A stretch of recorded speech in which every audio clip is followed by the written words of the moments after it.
Episode 3, Handle Your Hunger. Welcome to Not Really Hungry, the podcast that explores how to eat mindfully, lose weight, and change your life. Now here's your host, Tanya Blankenship.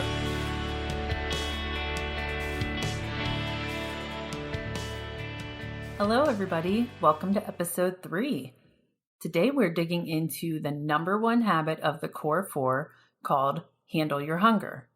What does that mean? Why do we need to handle our hunger? Well, we need to handle our hunger so that we can stop overeating. When we are overweight, it is because we are overeating. Simple as that. So we all know that we need to eat to fuel our bodies, right? Just like our car needs gas for fuel, we need food for fuel. But what would happen if you put too much gas in your car? The tank wouldn't take more than it needs, right? So then the gas would just spill out everywhere. Well, we don't want that to happen, so we stop pumping gas when the tank is full. Yet, we overfill our bodies all the time. The extra fuel we give our bodies spills out too. It spills out all over us in the form of extra pounds. Carrying extra weight is usually a sign that something else in our lives is out of balance. So why do we overeat? That is the million-dollar question, right? The reasons are different for everyone, but usually none of the reasons are hunger. The reason it's so hard to change this habit is because the food is fulfilling some need that we have. The food is a form of a crutch in some way. We might overeat because of stress, anger, sadness, nervousness, anxiety. We might overeat for comfort or companionship, for entertainment, or even just to stay awake. We might also overeat just because we're having fun and not paying attention, or because the food tastes delicious, or because it's a food we don't get very often. It's not always a negative reason, but it's still a problem for weight loss if we're overeating. For me, I didn't know how to handle my emotions. And that's what really led me to overeating. We didn't really talk about our feelings when I was growing up, and I was just taught that I shouldn't rock the boat and shouldn't speak up for myself. I had been taught that using drugs and alcohol was wrong, but no one ever said anything about not abusing food. So the main issue with my emotional eating definitely stemmed from me not speaking my mind. I was trying to grin and bear it all the time or just bite my tongue, and it was exhausting and it felt very fake. I remember very clearly a time when I absolutely ate my feelings. I had been on the phone with my husband and we didn't really have an argument. We were just having a discussion, but I was upset and angry. So of course I didn't tell him that because, again, I didn't want to rock the boat. I didn't want to start a fight. I didn't want to hurt his feelings. So I basically hung up the phone feeling completely frustrated and immediately turned into a drive-through. And I mean, immediately, as I'm hanging up the phone, I put my blinker on to turn into this fast food place. So prior to talking to him, I had no intentions on stopping there. I wasn't hungry. I knew that I wasn't hungry. And I did it anyway. So what did the eating do for me? Nothing. It distracted me and maybe comforted me for about 5 or 10 minutes. I mean, I was just mad, so I ate. Like, that'll show him. That'll prove my point, right? No, nothing was solved. I still hadn't communicated anything with my husband, and the problem was still there after I was done eating. But then I also felt bad for overeating, so I had a nice little additional layer of feeling bad on top of it. So if I knew I wasn't hungry, why did I even do it? I did it because I wanted to feel better. I was trying to use food for comfort or distraction, and it seems like we always overeat because we're trying to feel something, or we're trying to use food to do something that it wasn't intended to do. So what's your reason for overeating? Keep probing until you really understand why you're overeating. Really try to dig deep, because once you know the driving force behind the behavior, it's much easier to change it. If you're using the Progress Not Perfection journal, that is one of the questions that it prompts you to really go deep with, is what craving in your life are you trying to fulfill with food? So really take the time to reflect on that and get to the root of that problem. It will make a huge difference. So now that we know some of the reasons that we overeat, what can we do to stop it? We do need to stop the overeating if we want to be successful long-term with weight loss. The Core 4 method focuses on mindful eating. Mindful eating is all about paying attention. To eat mindfully, you need to listen to your body. You need to work on learning and then following your hunger cues. You're not eating mindfully if you're eating when you're not really hungry. You can call it stress eating, emotional eating, or eating your feelings. Whatever you call it, it's a form of overeating. And if hunger isn't the problem, eating isn't the solution. I used to think that mindful eating was scary or too hard. I used to think that it wasn't structured enough and that I wouldn't be able to control myself. But the truth is, mindful eating is actually very freeing. It has helped me remove so much stress and worry from my eating, and it's shown me a way that I can really live my life and still maintain a healthy weight. It definitely takes practice, but it gets easier and it's totally worth it. So what I've done to try to make it a little bit easier is I've broken down Handle Your Hunger into 4 steps. Step 1 is make a plan. I know you're thinking, what the heck does planning have to do with hunger? But it really ties into the plan and reflect habit of the Core 4 method. Because when you plan what you eat and then you reflect on your feelings and your physical cues before and after eating, you can really start to identify patterns. You also learn to plan real food that you want to eat without guilt or fear. Mindful eating doesn't mean deprivation or starving yourself. Eating mindfully allows you to eat anything you want in moderation. I can't even tell you how excited I was when I realized I could start eating more foods and not have to worry that it was going to ruin my weight loss. I used to eat all the diet foods, anything I could find with artificial sweetener or low calorie or low fat. That was my jam because I thought that's what I had to do to lose weight. When I started eating more mindfully and realizing I could eat whatever I want as long as I listened to my hunger and fullness cues, it was like a whole new world of things have been opened for me. I'm eating full fat salad dressing, full fat cheese, full fat yogurt. I hardly eat anything with artificial sweeteners anymore. And I'm not like a big proponent of clean eating per se, but I do know that the chemicals aren't great for you. I just felt like I had to eat them because I had to eat the low calorie stuff before. Now that I'm eating more fat in my diet, I feel so much more satisfied. I can't even explain what a difference it makes to eat whole eggs again instead of egg beaters or egg whites. I just feel so much more satisfied and my food stays with me longer and I'm really enjoying my food again. The first time I made a salad with hard-boiled eggs and full-fat Thousand Island dressing, I mean, you would have thought that I was having like Cheesecake Factory or something. Like I was so excited because I hadn't eaten that in so long and it was so delicious, but still healthy. And I still didn't, drown my salad in the dressing. I ate a reasonable amount.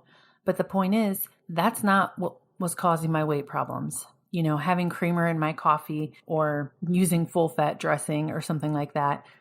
That wasn't why I couldn't lose weight. I couldn't lose weight in the past because I would down a bag of Doritos in one sitting, or I could polish off half a box of donuts in one night. Like those were the things that were the real issue. And when I cleaned up all that crap, having a little extra calories here and there is no big deal. And that's been huge for me, and it's made my eating so much more enjoyable. Step 2 is assess your hunger. So before you eat, you need to ask yourself if you're physically hungry. Do you have cues in your body like your stomach growling, or are you feeling lethargic or getting irritable? Those are all signs of physical hunger.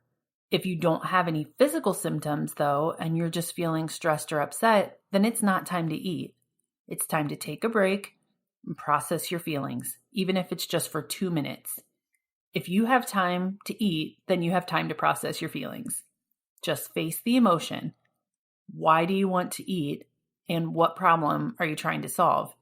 Then ask yourself, is eating really going to solve that problem or not? The most important lesson I have really learned is how to listen to my body and eat because I'm physically hungry. When I removed all the extra eating that I was doing, it helped dramatically with my weight loss. Step 3 is choose to eat or to wait.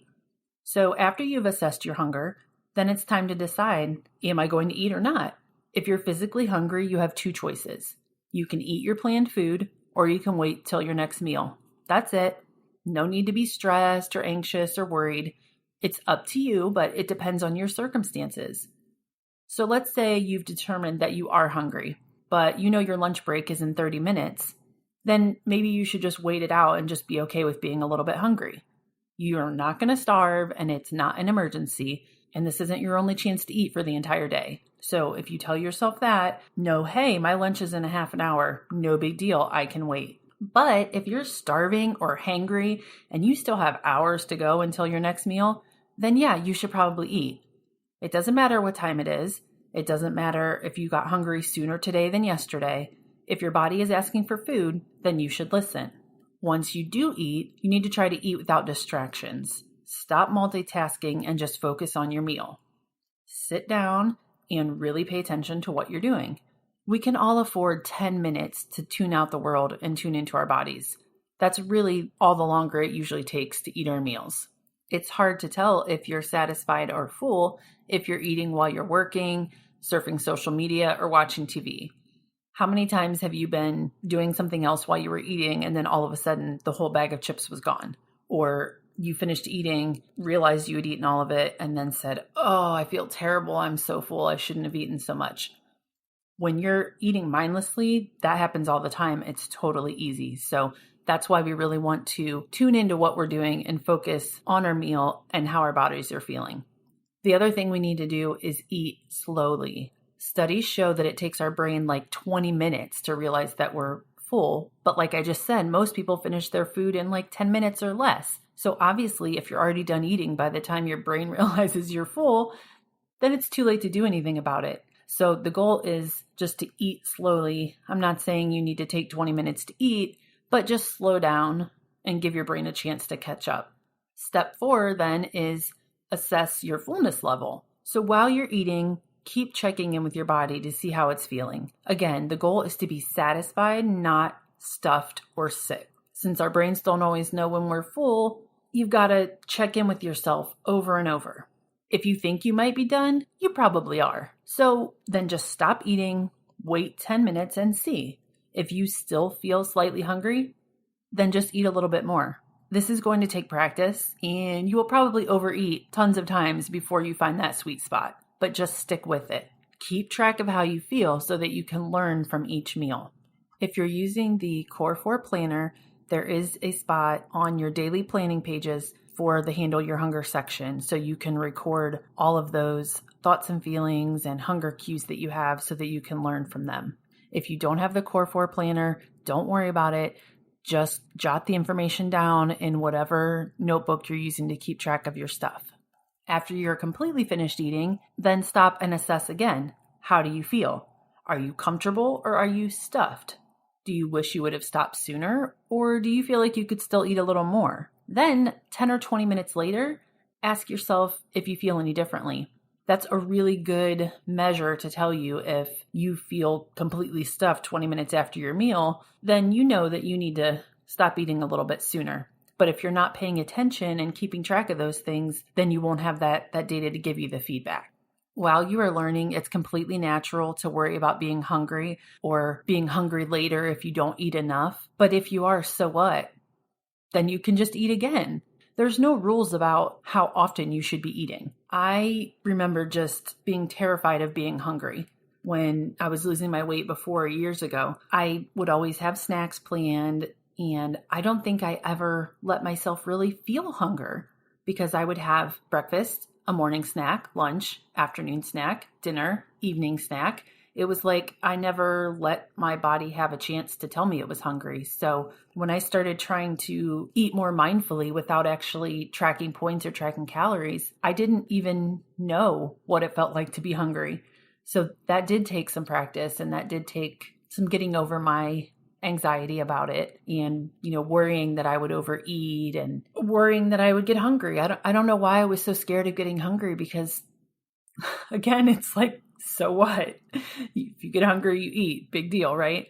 But I think it stems from back when I was counting points and I was super strict with my counting. Once I ate my points, I didn't have any points left to eat again. So if I got hungry later, then I was basically breaking my plan or going off my diet if I wanted to eat something else. I think that's part of why I was so worried about it. But once I was able to break that cycle and know that if I'm hungry, I can eat, then it took that fear away.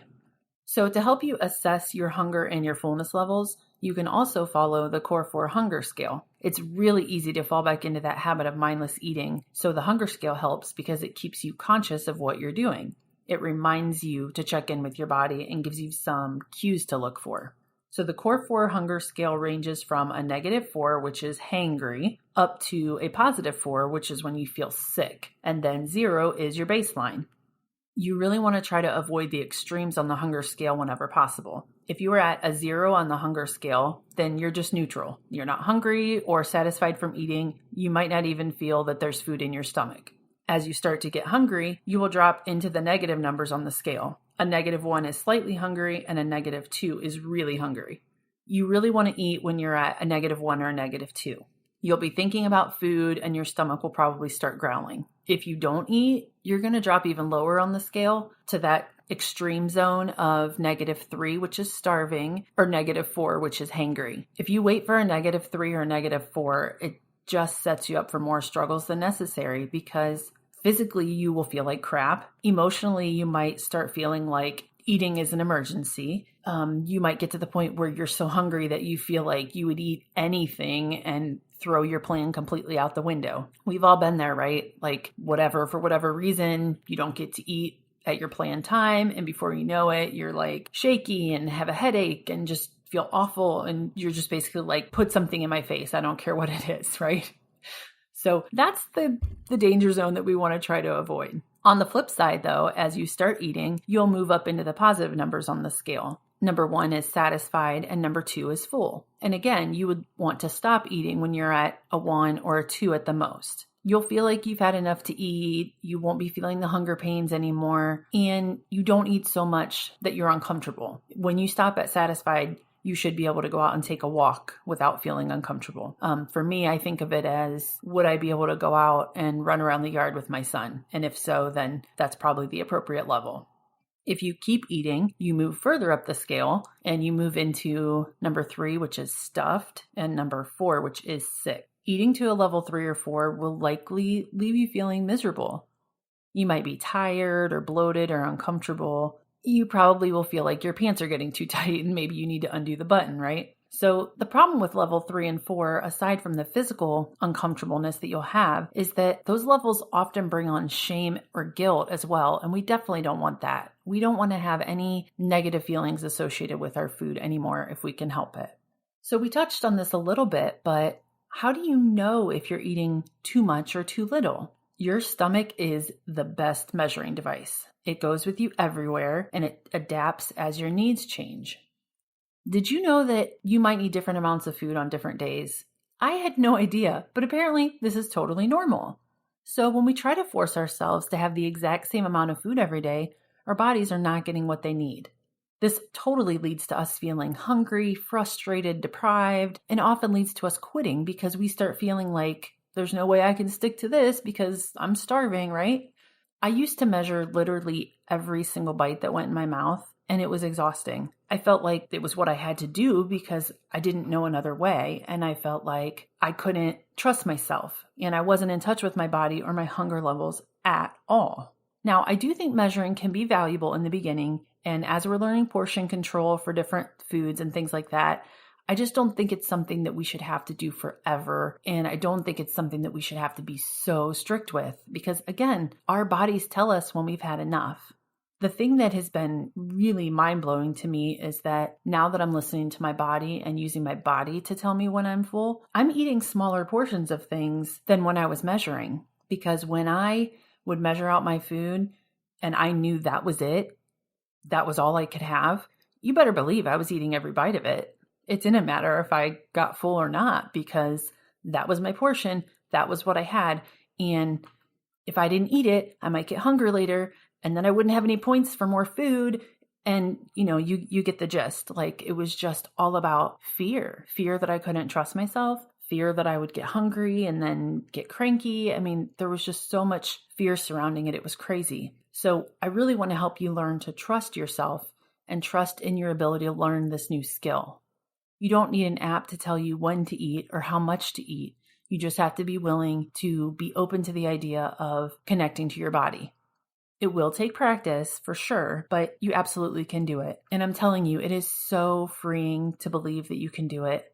I didn't used to believe in myself at all, and I thought I had to eat by the numbers because I was out of control and couldn't trust my own decisions. Those thoughts led me to a state of fear, like I said, and it's just no way to living in fear all the time. So now I don't get nervous about eating out or being in situations where I'm not in control of preparing the food. And you know why? Because I'm still in charge of what goes in my mouth, and I'm in charge of what I think about every situation.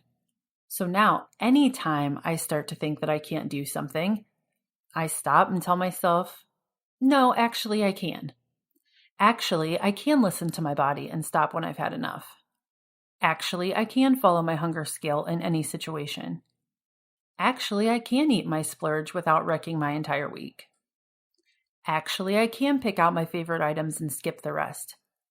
Actually, I can eat the foods that I love and still lose weight. The self-doubt and negative thoughts still creep in, of course, but I've really learned to counter those thoughts with positive ones. And you can do it too.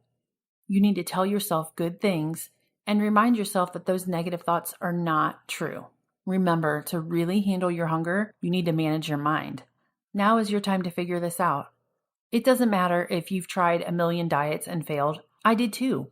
I tried 1,000,000 times and wasn't successful. It just means you weren't ready then. It doesn't mean that you can't succeed now. Just be patient with yourself and keep working on it. Reach out to me with any questions or comments. I am definitely here to help. We have an email and a voicemail set up for the podcast, and you can join the community on Facebook. I will put links to everything in the show notes for you. I hope you enjoyed this deep dive into the first habit of the Core 4. In the next episode, we'll dig into the plan and reflect habit, so be sure to tune in for that. I'd love to hear from you guys, so please let me know how you're enjoying the podcast. If you like it, please leave a review and share it with your friends. Thanks so much for listening. Talk to you soon. Thanks for listening to the Not Really Hungry podcast. If you have any questions or comments, please email podcast@notreallyhungry.com or leave a voicemail at 330-595-4662. If you want to hear more from Not Really Hungry, check out the blog at notreallyhungry.com, where you'll find even more ways to eat mindfully, lose weight, and change your life.